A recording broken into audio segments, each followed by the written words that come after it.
नमस्कार प्यारे साथियों। आप लोगों का सपना है कि हमारे परिवार में सरकारी नौकरी हो, कि हमारी एक सरकारी नौकरी हो। सरकारी नौकरी भारत देश के अंदर अलग अलग विभागों के अंदर है। वो आपकी पसंद के अनुसार है कि आप किस विभाग में किस पद पर नौकरी लेना चाहते हो।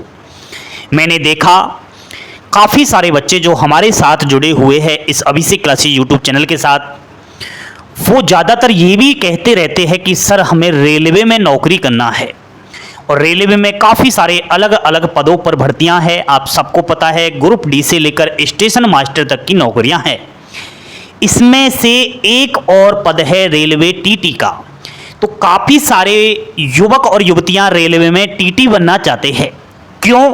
क्योंकि रेलवे में टीटी बनने के लिए आसान प्रक्रिया है, आसान नौकरी है और सैलरी बहुत ज़्यादा है और अपने आप में शानदार जॉब है। दोस्तों, आप सबको पता होगा कभी रेलवे में आपने ट्रैवलिंग किया होगा और टिकट आपके पास नहीं है तो फिर आपके पसीना आ गया होगा, वो टीटी की वजह से ही आया होगा। तो टीसी और टीटी आखिर क्या होता है, बहुत सारे बच्चों को अभी तक पता नहीं है। और रेलवे के अंदर टीटी कैसे बनोगे भाई, इससे पहले मैंने 2-3 वीडियो भी बना दिए। आज ये वीडियो भी आपके लिए वेरी वेरी इंपॉर्टेंट है। पूरा वीडियो आपको देखना है, यकीनन मानोगे ऐसी जानकारी यूट्यूब के इतिहास में आज तक ना किसी ने दी होगी। पूरा वीडियो देखना बच्चों। रेलवे टीटी की जब भी हम बात करेंगे तो सामने आता है सीसीटीसी, यानी कि कॉमर्शियल कम टिकट क्लर्क। यहां पर दोस्तों पहले आपको टीटी और टीसी ये सब भूल जाना है। आपकी नौकरी लगेगी सीसीटीसी के पद पर, चाहे कहीं से कैसे भी लग जाओ। अब कॉमर्शियल कम टिकट क्लर्क के 3 रास्ते हैं नौकरी लगने के। पहला, ऑलरेडी आप ग्रुप डी के पद पर नौकरी कर रहे हैं तो उसमें आपकी डिपार्टमेंटल एग्जाम्स जो एलडीसी और जीडीसी के नाम से होती है उसके थ्रू आप डायरेक्ट प्रमोशन ले सकते हो सीसीटीसी के पद पर ग्रुप डी से। दूसरा रास्ता है, मान लिया जाए कोई आपके परिवार में पिता है, भाई है, उसकी जगह पर आप नौकरी लगे हो, कोई भगवान ना करे दुर्घटनाग्रस्त हो जाते हैं तो उसकी जगह पर नौकरी लग। तीसरा है दोस्तों आरआरबी की सीधी भर्ती जो आती है, रेलवे सीधी भर्ती जो आती है एनटीपीसी। इसमें जो 12वीं पास कर लेता है उसके लिए 12वीं में सीसीटीसी का पद होता है और ग्रेजुएशन वालों के लिए चीफ कॉमर्शियल कम टिकट क्लर्क। तो आपको वो छांटना है, जब भी रेलवे आरआरबी की भर्ती आए इन दोनों पदों पर आपको प्रेफरेंस देना है, तब जाकर आप सीसीटीसी बनोगे। देखो भाई, कुछ बच्चे कहते हैं सर टीसी क्या है। देखो टीसी ये पुराना नाम है, पहले कहते थे टीसी, अब बदल कर टीई कर दिया है। क्या कर दिया है? टीई कर दिया है और टीटी कर दिया है बच्चों। यहां पर जॉब प्रोफाइल की बात करूं तो देखो डिपेंड करता है कि आपकी पोस्टिंग कहां हुई है। ज्यादातर सीसीटीसी की पोस्टिंग एक्स और वाई सीटियों में रहती है जहां पर भीड़ भाड़ ज्यादा है।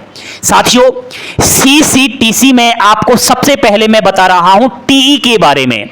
सीसीटीसी से एक पद होता है टीई। टीई को हम टिकट एग्जामिनर के नाम से जानते हैं। प्लेटफॉर्म पर यह काम करता है। प्लेटफॉर्म पर क्या काम करता है?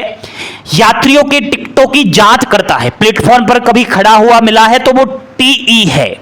उसके बाद वीआईपी आता, मान लिया जाए कोई एमएलए एमपी ट्रेवलिंग कर रहा है तो उसको सीट देना, उसकी अन्य सहायताएं करना। कॉमर्शियल विभाग के अंदर और भी सारे काम है, जैसे इंक्वायरी विंडो के अंदर है, पार्सल क्लर्क का काम भी होता है। ऐसे करके ये काम होते हैं टीई के।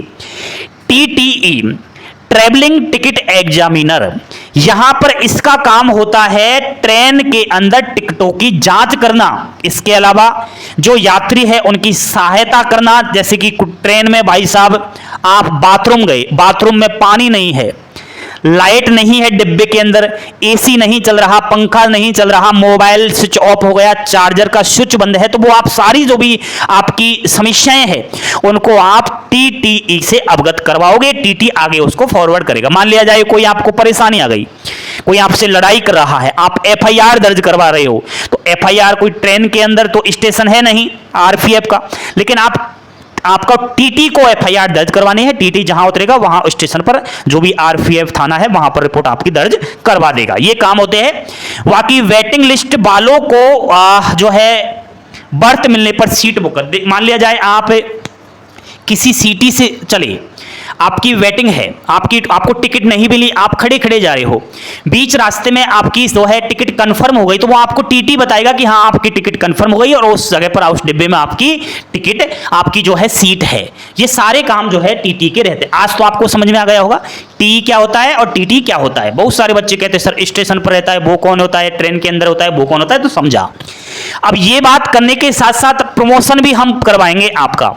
देखो सबसे पहले तो भाई लोगों आपको सीसीटीसी के पद पर जाना है। कैसे जाना है वो मैंने बताया। जाओगे लेवल 3 पर 2000 ग्रेड पे आपका रहेगा।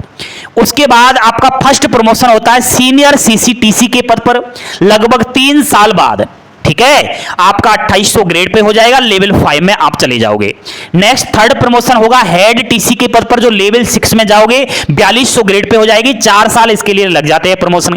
फिर आपका और भी प्रमोशन होता है सीटीआई टीटीआई, 7 साल लग जाते हैं इस प्रमोशन में। 4600 ग्रेड पे आपका चला जाता है। सीनियर डीसीएम तक जा सकते हो, 6000 ग्रेड पे आपका हो सकता है। बड़ा ही इसमें प्रमोशन है साथियों, ठीक है। इसके बाद मैं बात करूं ट्रांसफर की, तो देखो डिवीजन के अंदर ही आपका ट्रांसफर होता है। अगर आप अदर डिवीजन में अपना ट्रांसफर करवाना चाह रहे हो तो म्यूचुअल ट्रांसफर आपको करवाना पड़ता है, यानी कि आपका कोई जान पहचान वाला है वो आपकी जगह पर आना चाहता है, आप वहां जाना चाहते हैं, तो वो आपकी मर्जी से म्यूचुअल होता है और ऑन रिक्वेस्ट भी आप ट्रांसफर करवा सकते हो। वेतन की बात करूं तो देखो लेवल 3 ग्रेड पे 2000 रहता है। फर्स्ट वेतन बता रहा हूं, बेसिक रहता है 21700, डेयरनेस अलाउंस महंगाई भत्ता 11935, 55% अभी मिल रहा है। HRA house rent allowance x city में बेसिक परसेंट का 30% लगा लेना, ठीक है। आपका जो बेसिक है ना 21700, इसका 30%, बाई सिटी में 20% है और जेड सिटी में आपका 10% है। दोस्तों एक्स सिटी में अगर आपकी जॉब है तो इन हैंड सैलरी 41205, बाई के अंदर 36335 और जेड के अंदर 34165 आपको शुरुआत में सैलरी मिलेगी। ये जो सैलरी है दोस्तों 21700 बेसिक, ये आपकी 7वें वेतन आयोग के अनुसार है। 1 जनवरी 2026 से 8वां वेतन आयोग आ रहा है, आपका बेसिक लगभग 28,000 प्लस जाएगा। तो फिर आप समझदार हो कि आपका जैसे जैसे बेसिक बढ़ेगा उसका आप परसेंट लगाओगे, महंगाई भत्ता बढ़ेगा, सब कुछ बढ़ जाएगा और आपकी सैलरी 2 गुना हो जाएगी, लगभग 55 से 60,000 रुपए, ठीक है। मौज ही मौज है। बाकी तो दोस्तों इसमें जो मेडिकल होता है वो B2 लेवल का होता है। फिजिकली फिट होना चाहिए भाई, चलने में आप दिक्कत नहीं हो, मेंटली ठीक हो, बिल्कुल आप कोई दिक्कत तो नहीं है, फिजिकली इसमें फिट होनी चाहिए। आपकी जो आंखें हैं वो बिल्कुल अच्छी होनी चाहिए। 6/9 और 6/12 इसमें आंखों की दृष्टि मांगता है। मान लिया जाए आपका चश्मा लगा हुआ है, उसका नंबर 4D से ज़्यादा नहीं चलेगा, ये थोड़ा देख लेना। कुछ बच्चे कहते रहते हैं सर कलर ब्लाइंडेस भी इसमें जा सकते हैं क्या? बिल्कुल, क्योंकि मेडिकल B2 है तो इसमें कलर ब्लाइंडेस भी चलता है साथियों। आपको टेंशन लेने की आवश्यकता नहीं है। आपको ट्रेनिंग दी जाएगी लगभग 60 डे की, 8 घंटे क्लासेस चलती है, रविवार की छुट्टी होती है, अन्य कोई भी सरकारी जो छुट्टियां होती है त्योहार पर्व की उनको छुट्टियां मिलती है। यूनिफॉर्म आपको मिलती है, सफेद शर्ट मिलती है, काला पैंट मिलता है, काला कोट मिलता है। इस प्रकार से आपको ट्रेनिंग के दौरान ये ड्रेस कोड भी फॉलो करना पड़ता है। तो मुझे आप बताइए, क्या आप सीधी भर्ती एनटीपीसी के थ्रू सीसीटीसी बनना चाहते हो या पहले आप ग्रुप डी की नौकरी लेना चाहते हो? फिर आपका प्रमोशन इस तरीके से होगा जो मैंने आपको बताया। बाकी तो दोस्तों डायरेक्ट टीई और टीईटी आप नहीं बन सकते, कॉमर्शियल विभाग का ये पार्ट होता है। कॉमर्शियल विभाग से ही आपका सब कुछ आगे बढ़ता है, तब जाकर आप जो है टीटी और टीई बनते हो। समझ में आया? अब जो जमाना चेंज हो गया, पहले 2006 में डायरेक्ट टीटी की भर्तियां आती थी, वो अब पूरी तरीका से क्लोज कर दी है। कोई भी आपको गुमराह कर रहा है, कोई भी फ्रॉडबाजी कर रहा है और आपसे कह रहा है कि मैं आपको टीसी के पद पर नौकरी लगवाऊंगा या टीटी बनाऊंगा, तो समझिए आपको वो जाल में फंसा रहा है। बिल्कुल आप थोड़ा बचिए, सतर्क रहिए।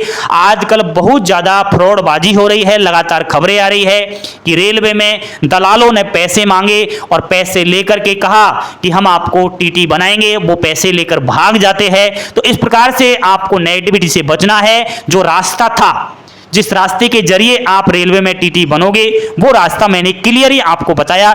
इसके अलावा अन्य कोई भी रास्ता नहीं है रेलवे में टीटी बनने का। अभी के लिए इतना ही काफी। लाइक शेयर सब्सक्राइब जरूर करो। पल पल की अपडेट पाने के लिए अभिषेक क्लासेस को ज्वाइन करो। थैंक यू, धन्यवाद। जय हिंद, जय भारत।